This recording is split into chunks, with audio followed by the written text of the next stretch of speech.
The birthday dinner that changed everything. My name is Paige Mercer, and I was 25 years old the night my parents invited me to what they called a special birthday dinner. At first, it sounded like something I'd waited my entire life to hear. Growing up, birthdays in my family were never a big deal. There were no surprise parties, no wrapped presents stacked in the living room, and no family traditions that made me feel special. My birthdays usually meant a grocery store cupcake with a single candle stuck in the middle and a quick happy birthday before everyone moved on with their day. I learned very young not to expect much. Whenever I looked at my cousin Brett's birthday celebrations, with giant cakes, expensive gifts, bounce houses, and dozens of relatives, I always wondered why mine were so different. When I was 8 years old, I finally gathered enough courage to ask, "Mom, can I have a birthday party this year?" Before my mother could answer, my Aunt Renee smiled politely and took a sip of her wine. "We can only afford one big celebration every month, sweetheart." She sounded kind. That was the dangerous part. Some people don't need to yell to make you feel small. They simply smile while explaining why you're worth less than everyone else. After that day, I stopped asking.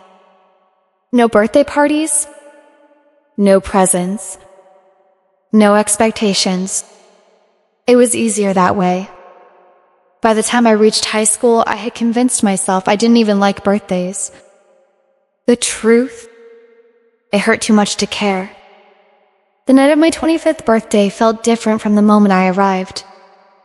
The restaurant was one of the nicest places in the city.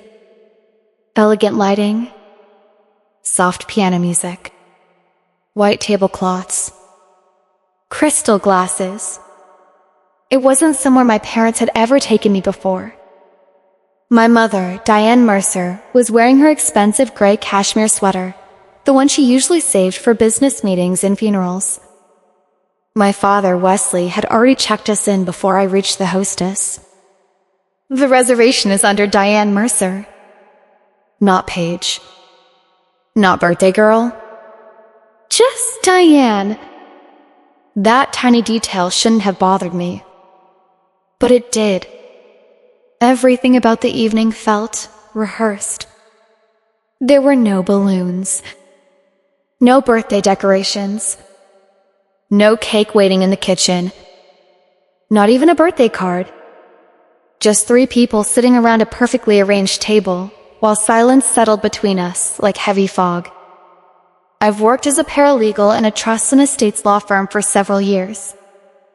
Every day, I help organize wills, inheritance documents, estate transfers, and family disputes. I've seen enough uncomfortable meetings to recognize one immediately. This wasn't a birthday dinner. This felt like a legal deposition. Whenever I feel nervous, I have a habit. I study the room, count the exits, notice every little detail. That evening, something caught my attention. 3 tables behind us sat an empty table marked with a small brass number. Table 9. For some reason, I couldn't stop looking at it. I memorized where it was without understanding why. Then I placed my own manila folder beside my water glass. Plain. Simple.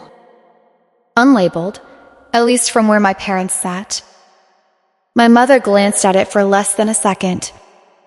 She probably assumed it contained work documents, maybe paperwork from the office. She had no idea what was actually inside. And that misunderstanding would soon become the biggest mistake of her life. While we waited for our drinks, my mother talked about the wine selection. My father complained about downtown parking. Neither of them mentioned my birthday. Not once. It almost made me laugh. Finally, after the waiter left us alone, my mother folded her hands together. The room suddenly became quieter. I recognized that expression. It was the same face she used whenever she was about to criticize someone while pretending she was helping them. "We've always tried our best for you, Paige." I nodded politely. She continued. "We gave you a home." Another pause. We gave you opportunities. Another pause. We sacrificed a great deal raising you. I simply listened. Arguing had never accomplished anything with my mother. She preferred speeches, not conversations. Across the table, my father nodded along exactly half a second behind everything she said. He'd been doing that for as long as I could remember. Sometimes I wondered if he even realized he was doing it anymore. As she spoke about sacrifice, memories from childhood kept replaying inside my head. The melted cupcake. The single candle. The second-hand clothes. Watching Brett unwrap piles of expensive presents while I quietly thanked everyone for a $20 gift card. Every memory suddenly fit together like pieces of a puzzle. Something wasn't right. And whatever tonight was about, it had been planned for a long time. I had left home the week I turned 18. Nobody helped me pack. Nobody offered to drive me. I loaded 2 duffel bags into an old borrowed car and left with nothing except my acceptance letter to community college. Everything afterward I earned myself. I worked nights behind a pharmacy counter, attended classes during the day, waited tables every weekend, transferred to a state university, finished my paralegal certification, graduated without asking my parents for a single dollar. I wasn't looking for praise. I simply wanted independence. Eventually, I found a job at one of the city's most respected estate law firms. Ironically, my career revolved around helping families divide their wealth fairly after someone died. Every day I protected strangers from being cheated by their own relatives. Yet somehow, I had never figured out how to protect myself from mine. There was only one member of the Mercer family who ever made me feel truly loved. My grandmother, Ruth Mercer. Everyone called her Nana. Every Sunday at exactly 4 o'clock, she called me. Without fail, she asked about work. She remembered birthdays. She celebrated every promotion. When I was 12 years old, crying because Brett had told me I wasn't a real Mercer, Nana gently lifted my chin and smiled. You weren't collected, sweetheart. You were chosen. At the time, I believed her. Looking back now, I realized she knew far more than she ever admitted. Before she passed away 2 years earlier, Nana told me something that stayed with me. You'll never have to ask anyone for your own life. At the time, I thought she was simply encouraging me to be strong. I had no idea she meant those words literally. And 6 months before this dinner, I finally discovered exactly what she had been trying to tell me. The secret that changed everything. The year before my 25th birthday, something changed inside my family. At first, it was almost impossible to notice.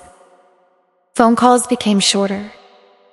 Text messages that once received replies within an hour suddenly went unanswered for days.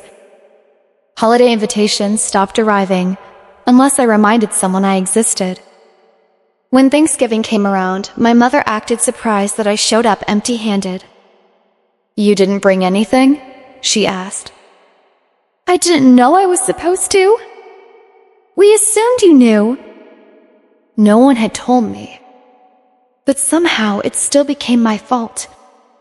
Little moments like that started happening over and over again. On their own, they seemed harmless. Together, they painted a very different picture. It felt as though my family had quietly decided to erase me long before telling me why.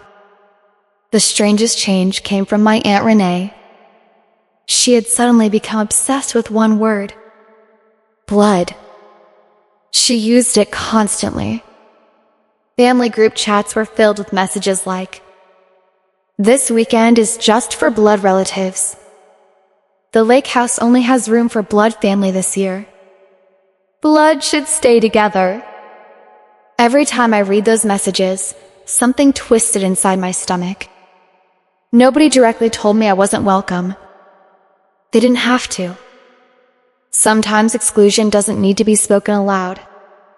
It simply becomes understood. I kept asking myself the same question. Why now? Why, after 25 years? Families don't suddenly become distant overnight. Something had changed.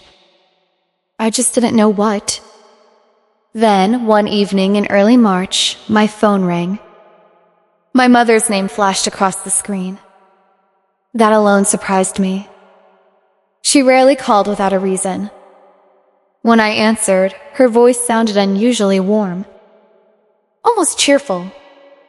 Happy early birthday, sweetheart. Sweetheart. She hadn't called me that in years. We've been thinking.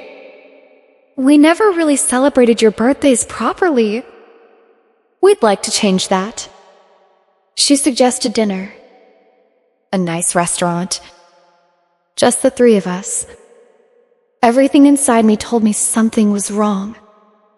Not because she sounded angry, because she sounded too kind. My mother was never generous without expecting a return. I'd watched that pattern my entire life. Every favor had conditions. Every compliment had a purpose. Every gift eventually became a debt. This dinner wasn't a celebration. It was a transaction. I simply hadn't figured out the price yet. After hanging up, I sat alone in my apartment for nearly an hour. Instead of asking myself why she wanted dinner, I asked a different question. Why now? The timing felt almost mathematical. The family had grown distant. Aunt Renee kept talking about blood. Then suddenly, my mother wanted to celebrate my birthday. None of it felt random. Everything pointed towards something I couldn't yet see. Fortunately, solving puzzles had become my profession. Working in estate law teaches you something most people never realize.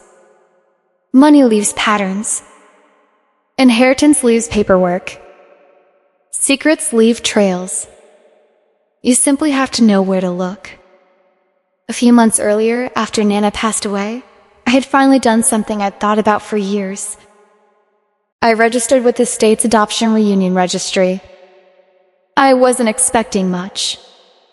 Honestly, I assumed nothing would happen. Maybe my birth records had been sealed forever. Maybe my biological parents had moved overseas. Maybe they never wanted to meet me. I prepared myself for disappointment. Instead, 8 weeks later, a letter arrived. The envelope was handwritten. Neat. Careful. Almost hesitant. I stared at it for several minutes before opening it. Inside was a letter signed by a woman named Susan Hale. She wrote that she had been 19 years old when she gave birth to me. She explained that circumstances had forced her to place me for adoption. Not because she didn't love me, because she believed someone else could give me a better life. She admitted she had thought about me every single birthday for 25 years. Every March, without fail. She wondered where I was, whether I was healthy, whether I was happy, whether I hated her. Then she wrote something that completely shattered me. If you ever want to meet me, I'll come wherever you are. No expectations. No pressure. Just one conversation. At the very bottom of the page, beneath her signature, was one final sentence. I never stopped saving you a seat. I read that sentence so many times the paper became soft around the edges. No one had ever written words like that to me. 3 days later, another envelope arrived. This one came from the county records office. It contained my original birth certificate. There it was, black ink on official paper. Mother, Susan Hale. For 25 years, I had wondered where I came from. Now, I finally knew. That should have been the biggest surprise of my life. It wasn't.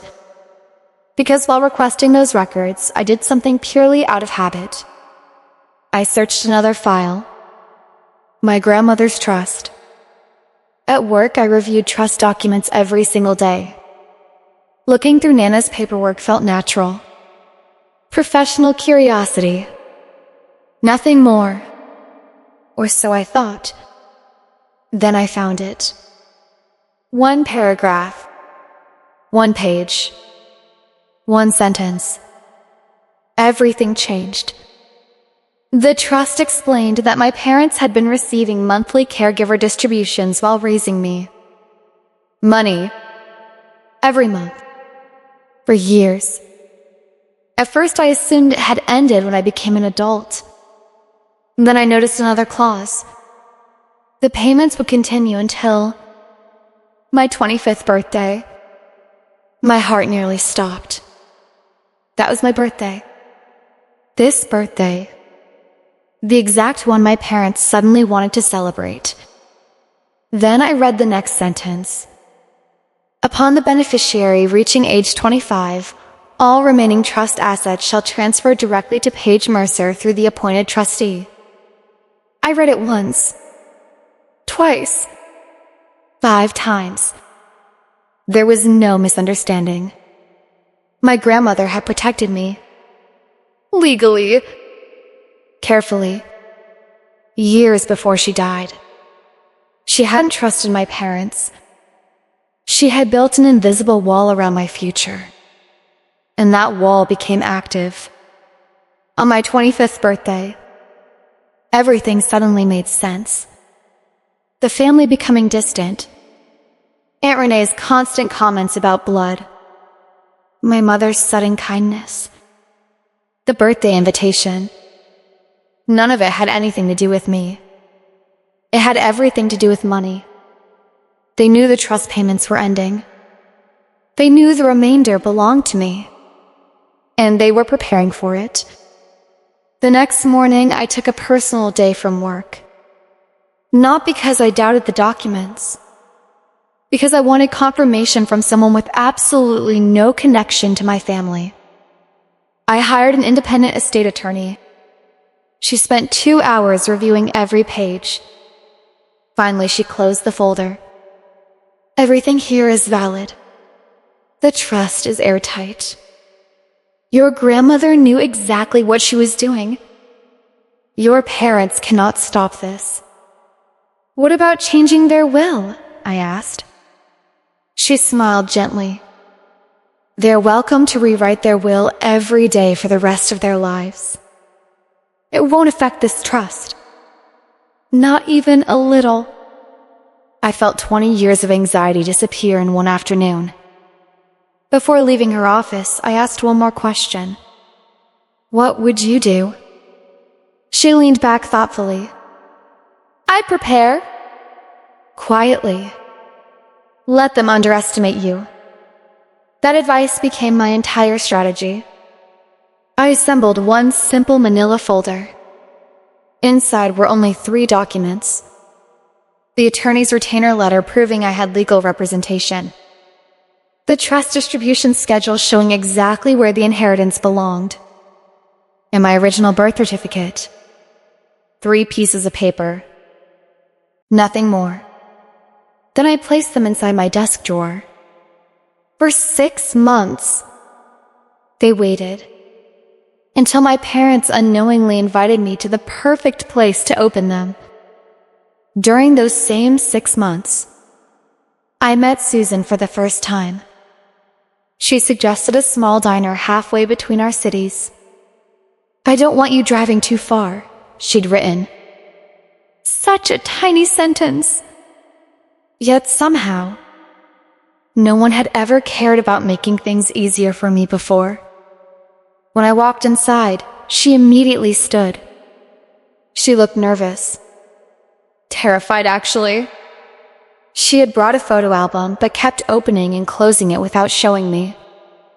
as if she wasn't sure she had earned the right. The moment she smiled, I froze. She had my smile, my eyes, my chin. It felt like looking into a future version of myself. Neither of us knew what to say. So, we simply cried. That afternoon became the beginning of something I never thought possible. Not just finding where I came from, finding people who genuinely wanted me there. And for the first time in my life, I wondered what it might feel like to belong. Meeting Susan changed something inside me that I didn't even realize had been broken. For 25 years, I had believed love always came with conditions. In my experience, people only kept you around if you were useful to them. If you stopped serving a purpose, they slowly pushed you aside. That was the only version of family I'd ever known. Susan showed me something completely different. During our first lunch together, she didn't ask me for forgiveness. She didn't ask me to call her mom. She didn't try to explain away the past or make excuses. Instead, she simply smiled through tears and said, "Thank you for giving me this chance." It caught me completely off guard. I had expected guilt. I had expected awkwardness. Instead, I found humility. For the first time in my life, someone seemed grateful just because I was sitting across the table. She finally opened the photo album she'd been carrying. Every page held pictures from the last 25 years. Family vacations, holiday dinners, birthdays, graduations. There was even an empty page near the back. "I always hoped one day I'd have a picture of us together," she admitted quietly. I couldn't speak. I just stared at that blank page. Someone had left room for me, long before they knew if I'd ever come. Over the next several months, we met often. Sometimes for lunch. Sometimes for coffee. Sometimes just to walk through a nearby park. Nothing felt forced. We never tried to make up 25 years overnight. We simply got to know one another. Slowly. Patiently. Like strangers, building something honest. That's when I met Danny. My half-brother. He was 20 years old and had more energy than anyone I'd ever known. Within 10 minutes of meeting me, he asked if I wanted to play miniature golf. Before the afternoon ended, he'd already started sending me ridiculous memes. By the following week, he was texting me almost every day. Not because he wanted anything, because he genuinely wanted a sister. That realization felt almost impossible to believe. Then I met Pearl, my biological grandmother. She was barely 5 feet tall, but somehow managed to fill every room she walked into. The moment she saw me, she didn't hesitate. She wrapped both arms around me and smiled. "Well, there you are." She said it so naturally that everyone laughed, as if I had simply arrived late for dinner instead of disappearing for 25 years. There was no drama, no awkward silence, no complicated questions, just warmth. Simple, genuine warmth. One Sunday afternoon, after we'd all shared lunch together, I offered to pay for everyone's meal. It was instinct. Growing up, I'd learned that contributing financially was the easiest way to justify my place somewhere. Before I could hand over my credit card, Pearl gently pushed my hand away. "No. I've got it." "I don't mind," I insisted. She smiled. "I know. But you don't have to earn your seat here." Those words hit harder than anything I'd heard in years. Earn your seat? Without realizing it, that's exactly what I've been trying to do my entire life. At work. With friends. Inside my own family. Always proving. Always performing. always trying to deserve a place. Here. Nobody asked me to. Every Sunday slowly became our tradition. Lunch! Stories. Laughter. Danny making terrible jokes. Susan asking about work. Pearl insisting everyone take leftovers home. The strangest part? No one expected anything in return. There were no hidden conditions. No emotional debts. No scorekeeping. It terrified me at first. I kept waiting for the catch. There wasn't one. One afternoon, Susan called me for no reason at all. How was your week? That was it. No favor. No request. No emergency. She simply wanted to know how I was doing. After we hung up, I sat inside my parked car for nearly 15 minutes. I cried harder than I had in years. Because I'd spent 25 years believing people only called when they needed something. Apparently, that wasn't normal. As my new relationships grew stronger, my old family grew colder. Holiday messages became shorter. Invitations disappeared completely. Even my father stopped calling. The distance almost felt intentional, as though everyone was preparing for something they weren't telling me. The only difference was, I already knew what it was. 6 months passed. My birthday grew closer. Then the invitation arrived. Dinner. Elegant restaurant. Just the 3 of us. I accepted immediately. Not because I trusted them. Because I wanted answers. That same evening, after hanging up the phone, I called Susan.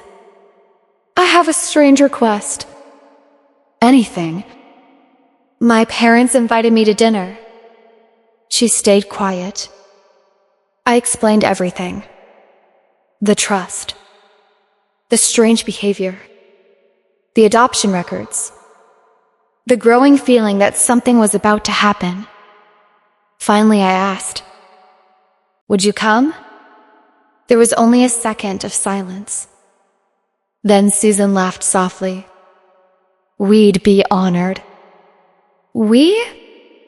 Danny and Pearl already volunteered. I smiled for what felt like the 100th time since meeting them. The next morning, I called the restaurant. I'd like to reserve another table. Certainly. 3 people. Around the same time as another Mercer reservation. The hostess checked the seating chart. We have table 9 available. I froze. Table 9. The same table I'd later noticed when I entered the restaurant. Almost as if fate had quietly arranged the evening long before any of us arrived. I booked it immediately.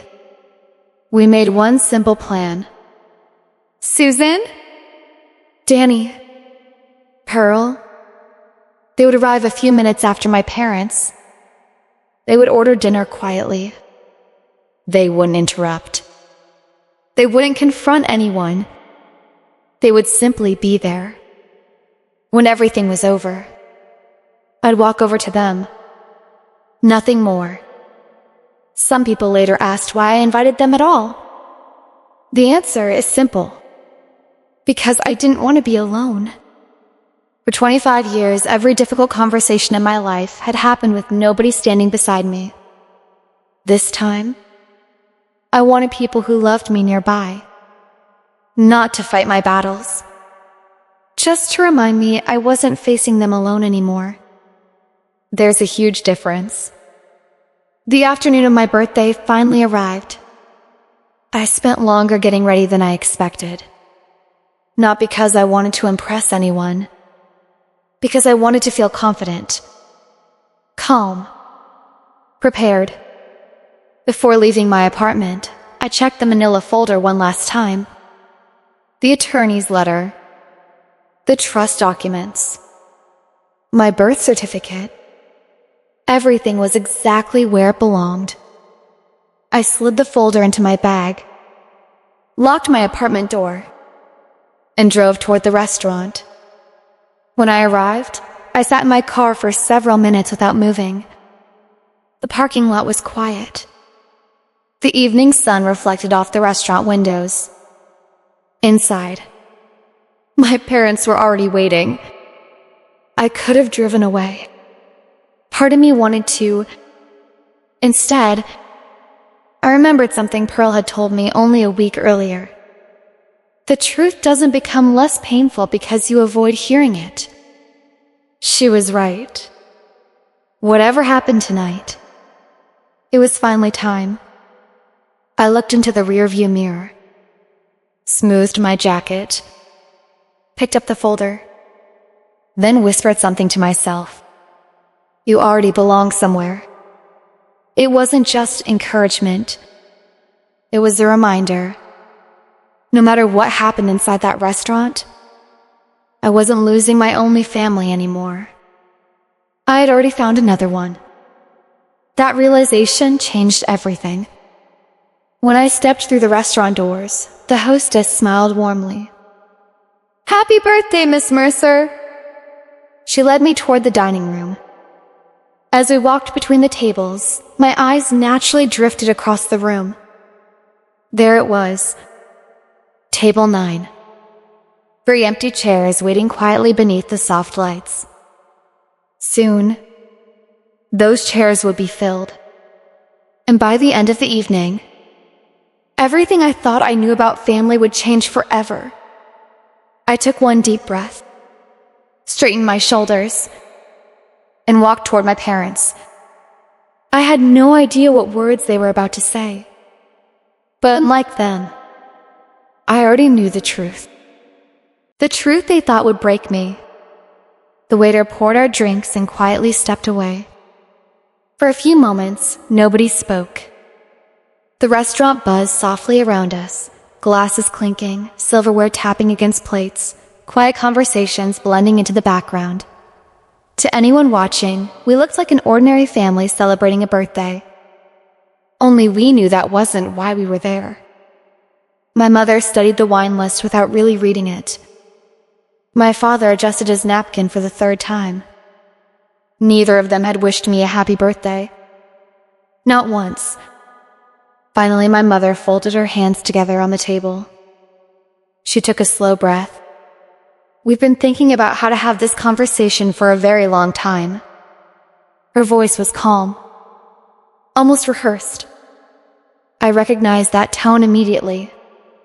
It was the same voice she used whenever she wanted to sound compassionate while delivering bad news. I simply nodded. "I'm listening." She exchanged a quick glance with my father. He lowered his eyes. Then she looked back at me. "Paige, there's something you should have known years ago." She paused dramatically. "We adopted you." The words hung in the air. "We adopted you when you were just a baby. You aren't biologically related to us." She watched my face carefully, waiting, expecting, hoping to see shock, pain, confusion. Instead, I quietly reached for my glass of water and took a slow sip. I already knew. She didn't realize that. To her, this was the moment my entire world was supposed to collapse. Instead, it became the moment hers quietly started falling apart. She frowned almost imperceptibly. Apparently, my reaction wasn't following the script she'd imagined. "We never intended to keep it from you forever," she continued. "We simply thought this was the appropriate time." Appropriate? What an odd word. As though revealing someone's identity were comparable to announcing a change in dinner reservations. Still, I remained silent. The silence made her uncomfortable. She leaned forward. "You aren't saying anything." "I'm listening," I repeated. That seemed to frustrate her. She wanted tears, questions, accusations, anything. Instead, I simply waited. Eventually, she sighed. Then she said the sentence that changed everything forever. We only kept you because of the benefits. Time seemed to stop. Even though I already knew the truth, hearing those words spoken aloud still hurt. No amount of preparation could completely protect a person from hearing something like that. She continued as though she were explaining basic household finances. There were government assistance payments after the adoption, tax advantages, certain financial considerations. It made sense at the time. Made sense. I stared at her, not because I couldn't believe what she was saying, because she genuinely believed it sounded reasonable. My father finally spoke. His voice was barely above a whisper. There was a monthly subsidy while you were growing up. He refused to meet my eyes. It wasn't much, but it helped. Helped. Every birthday, every Christmas, every secondhand sweater, every grocery store cupcake. Suddenly, every childhood memory rearranged itself into a completely different story. They hadn't been struggling financially. They had simply decided I wasn't worth spending money on. My mother continued calmly. The payments ended years ago, but your grandmother's arrangements continued supporting the household. She stopped, then smiled. But now, you're 25. The benefits are over. So, she shrugged. There's really no reason to continue pretending. Pretending. 25 years of calling me their daughter, reduced to one word. Pretending. Then she delivered the sentence she'd clearly rehearsed countless times. You're simply not useful anymore. There it was. Not emotional. Not angry. Not cruel in tone. Just cold. Transactional. As if she were explaining why someone had canceled a magazine subscription. For a moment, nobody moved. I noticed something strange.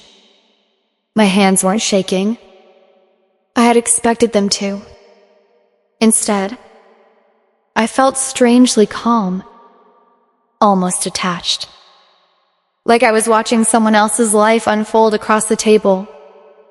Perhaps because I'd already mourned these people months ago.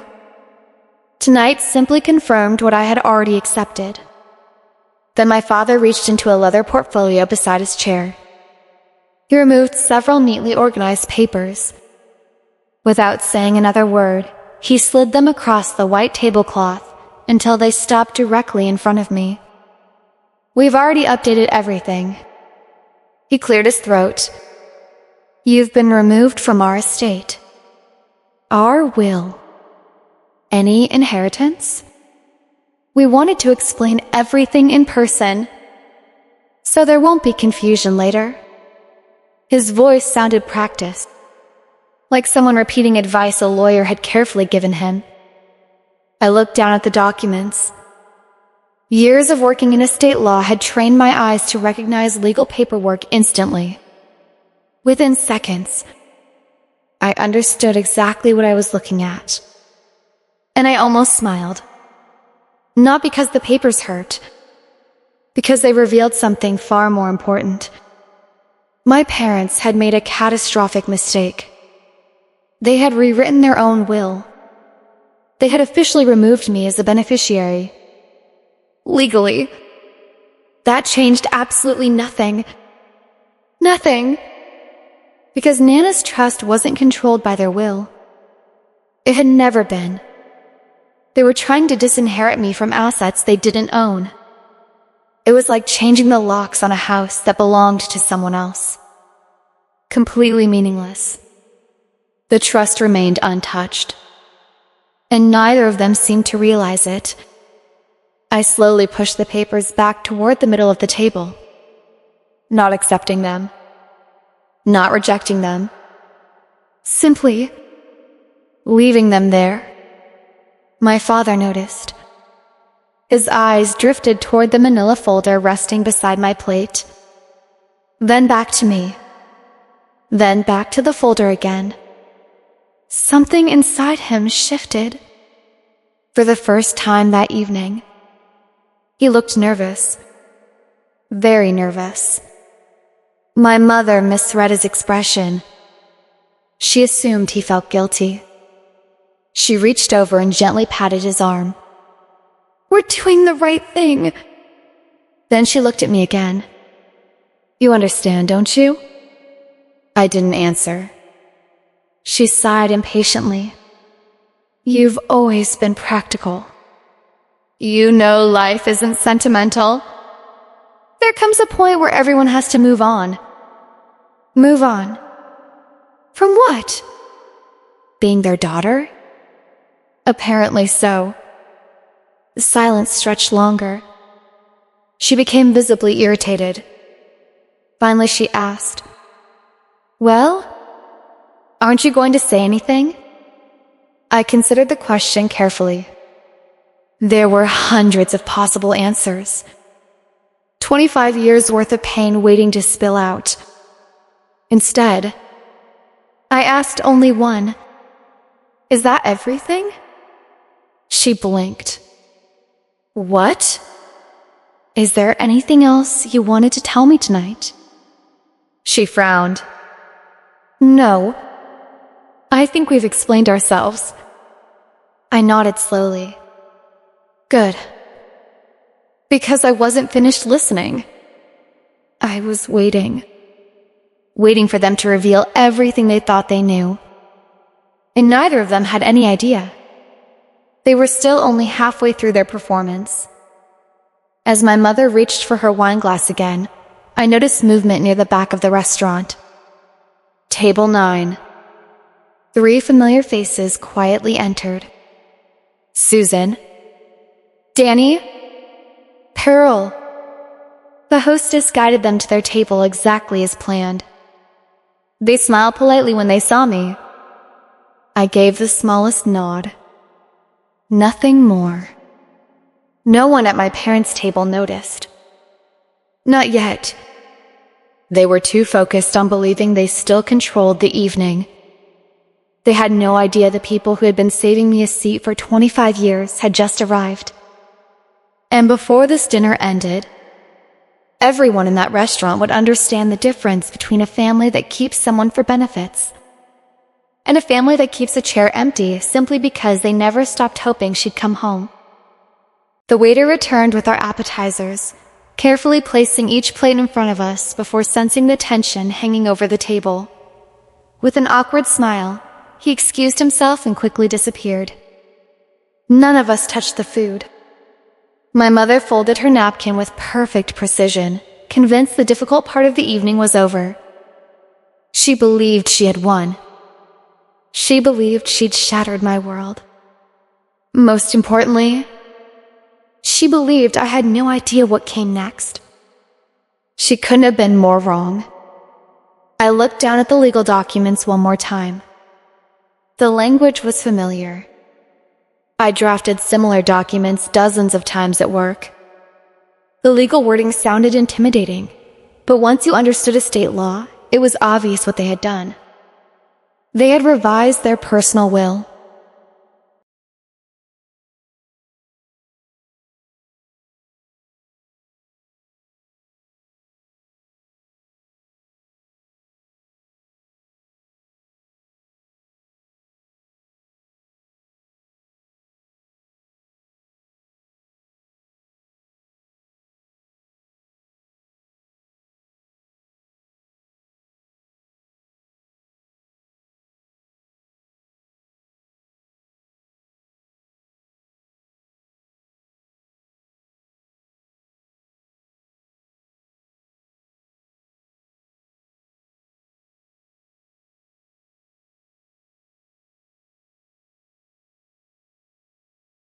removed me as a beneficiary, prepared an acknowledgement for me to sign.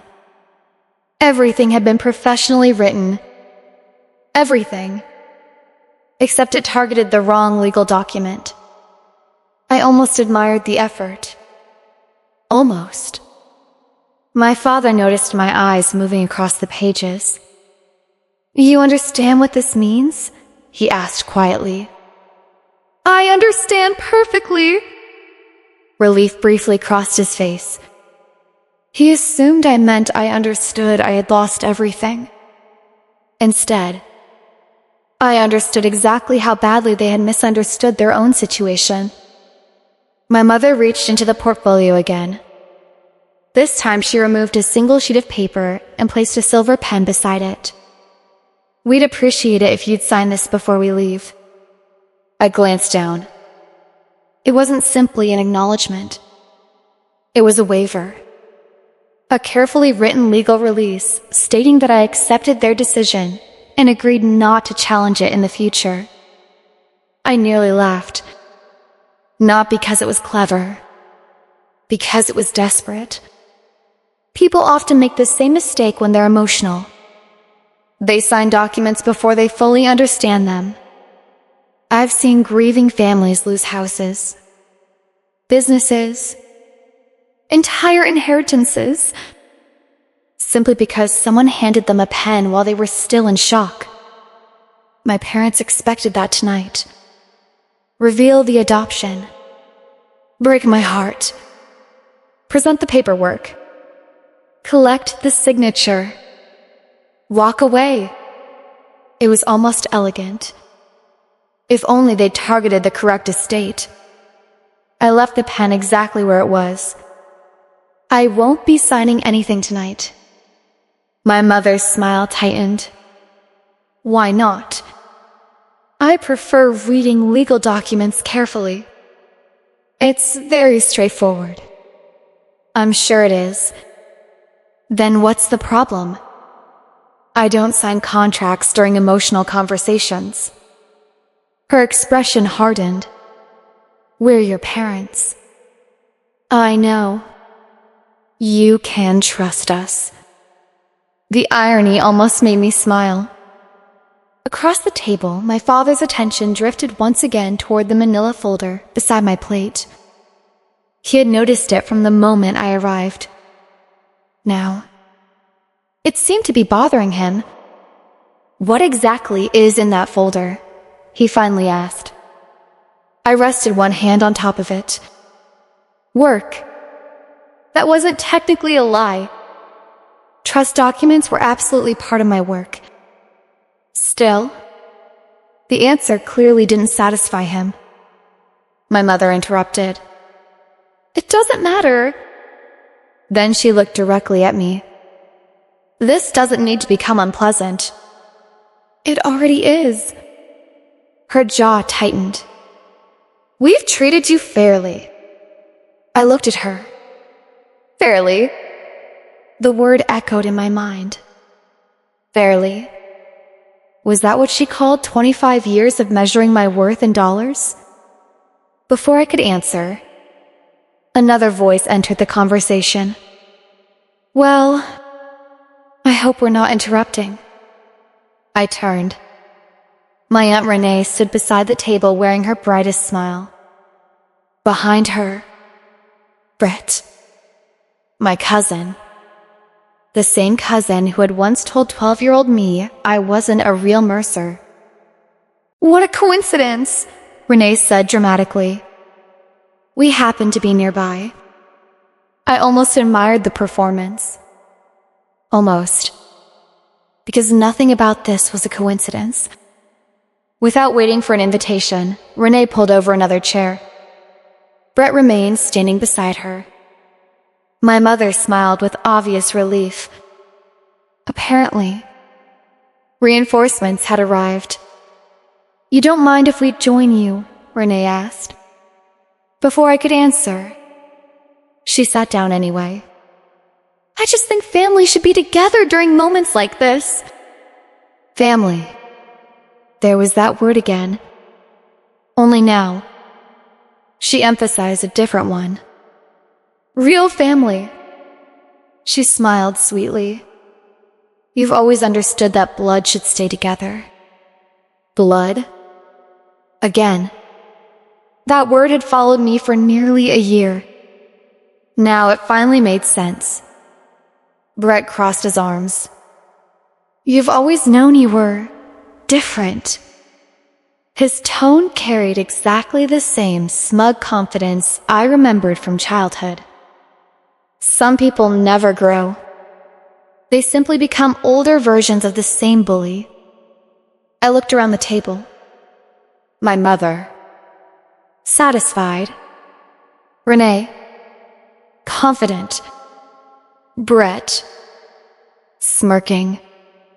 Only my father looked uncomfortable. He hadn't said much since the paperwork appeared.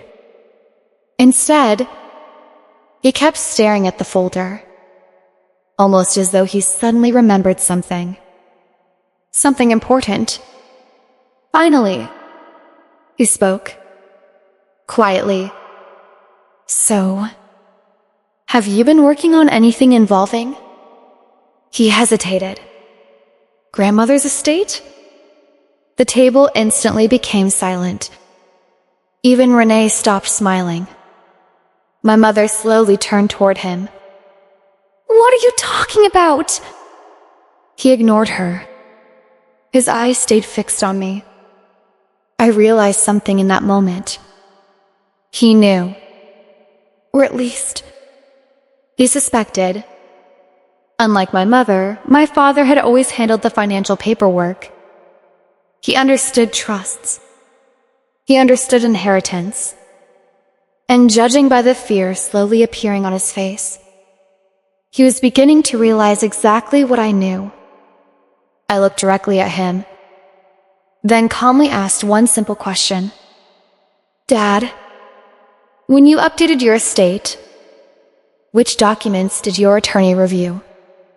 He frowned. Our estate plan. I nodded. And Nana's trust? His face went completely white. He didn't answer. He didn't have to. The silence answered for him. My mother looked back and forth between us. What are the two of you talking about? Neither of us responded. For the first time all evening, she looked genuinely confused. I leaned back in my chair. Still calm. Still speaking quietly. Estate plans and trusts aren't the same thing. My mother frowned.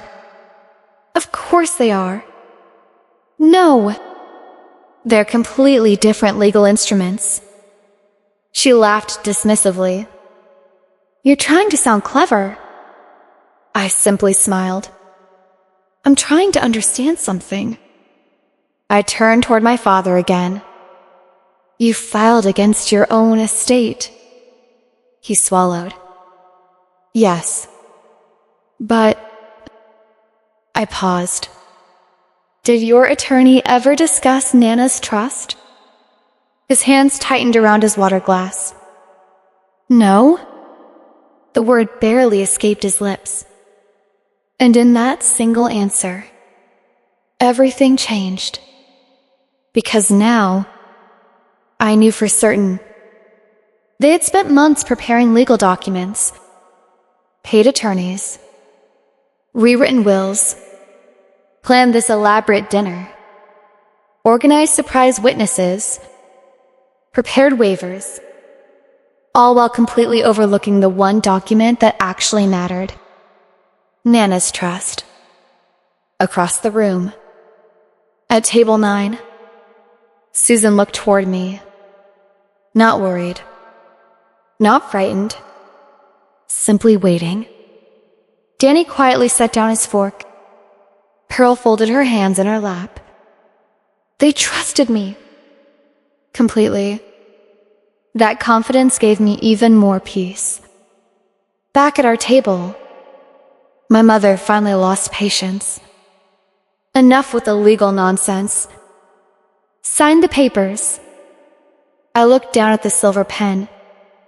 then gently pushed it back toward her. I think I'll keep my own attorney. Her smile disappeared. You hired a lawyer? Months ago. The words landed like thunder. My father's shoulders slumped. He closed his eyes. He knew.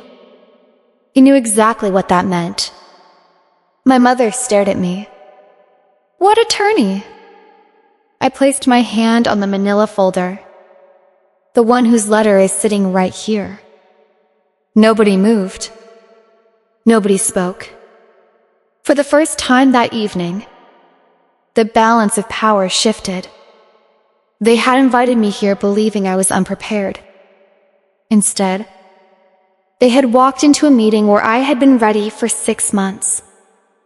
And they still had no idea. I hadn't even opened the folder yet.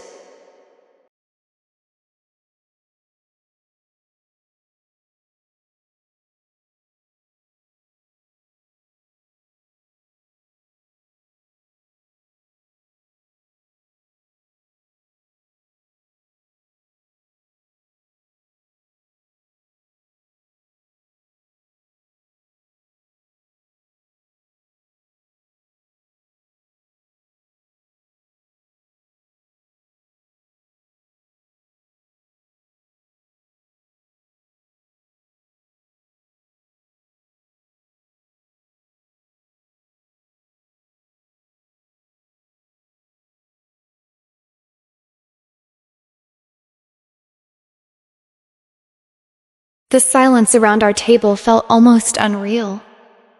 The restaurant was still alive with quiet conversations, soft laughter, and the gentle clinking of silverware, yet somehow our little corner of the room had become completely still. Every pair of eyes at the table rested on the plain manila folder beside my plate. It looked ordinary. It wasn't. Inside were 3 pieces of paper that had quietly rewritten the future 6 months earlier. My mother folded her arms. What exactly is in there? Her voice carried more irritation than confidence now. I didn't answer immediately. Instead, I reached for the folder and placed it carefully in front of me. I wasn't trying to intimidate anyone. There was no dramatic flourish, no theatrical pause. I simply opened it the same way I opened hundreds of client files every week. Calmly, professionally, confidently. My father never took his eyes off the folder. I noticed his breathing becoming shallower. His fingers tightened around his water glass. He already suspected what was coming. He just didn't know how much I knew. I removed the first document. An attorney's retainer agreement. Nothing exciting. Just a single page printed on expensive letterhead. I slid it across the table. My mother barely looked at it. What is this? My attorney. She frowned. You hired a lawyer? 6 months ago. The words landed heavily. Why would you need a lawyer? I work in estate law. I know better than to attend meetings like this unprepared. My mother's confident smile disappeared for the first time all evening. She looked toward my father. He refused to meet her eyes. Something inside him had begun falling apart. I reached into the folder again.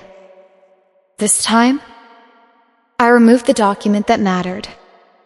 The distribution schedule from Ruth Mercer's family trust. I laid it gently beside the attorney's letter. Nobody spoke. Read the highlighted paragraph, I said quietly. My father didn't move. He couldn't. My mother reached for the paper herself. At first, she skimmed it carelessly. Then, she slowed down. Her eyes stopped moving. She read the paragraph again. And again. Color slowly drained from her face. The document stated exactly what I'd already known for months. The monthly caregiver distributions paid to Wesley and Diane Mercer would end permanently on my 25th birthday. Immediately afterward, the remaining trust assets would transfer directly to me through the independent corporate trustee. There were no conditions, no approvals, no signatures required, no control remaining in my parents' hands. Everything had already been decided years ago. By Nana. My mother stared at the paper as if it had suddenly changed languages. No, she whispered. That's impossible. It isn't. She looked toward my father. Wesley. He still hadn't spoken. He simply lowered his eyes. His silence told her everything. You knew? Her voice cracked. You knew about this? After several painful seconds, he nodded. I knew there was a trust. You never told me? He stopped. I didn't understand all of it. She laughed. Not because anything was funny. Because disbelief was the only thing holding her together. You let me rewrite the will. You let me hire attorneys.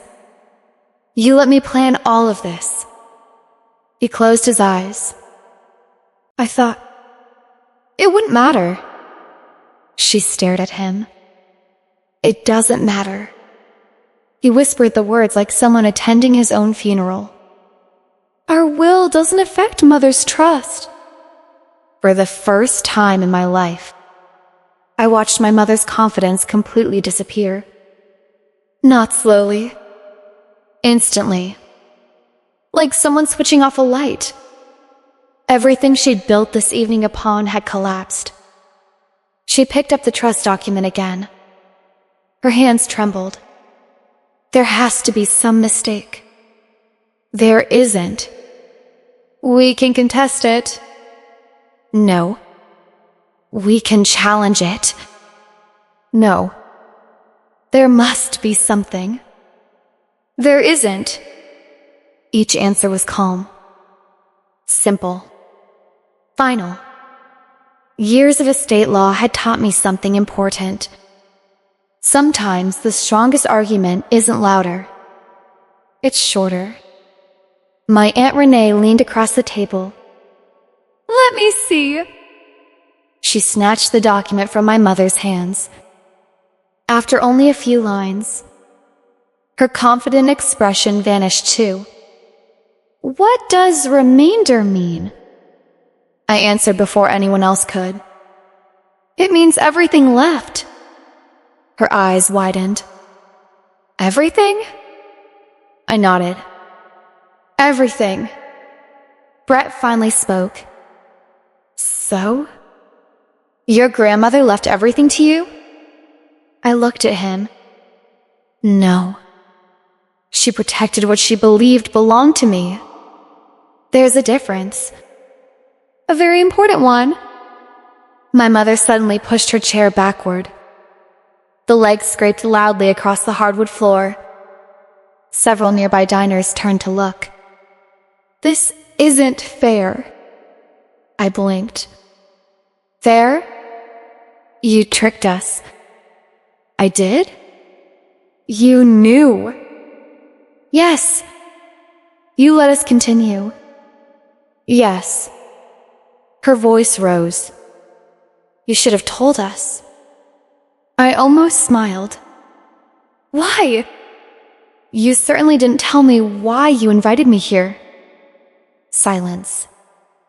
Pure silence. Across the table, my father covered his face with one hand. He looked older than he had an hour earlier.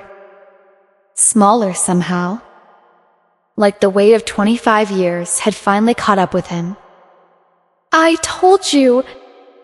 His voice barely carried across the table. I told you we should speak with another attorney. My mother turned sharply. This is your fault? I wasn't sure.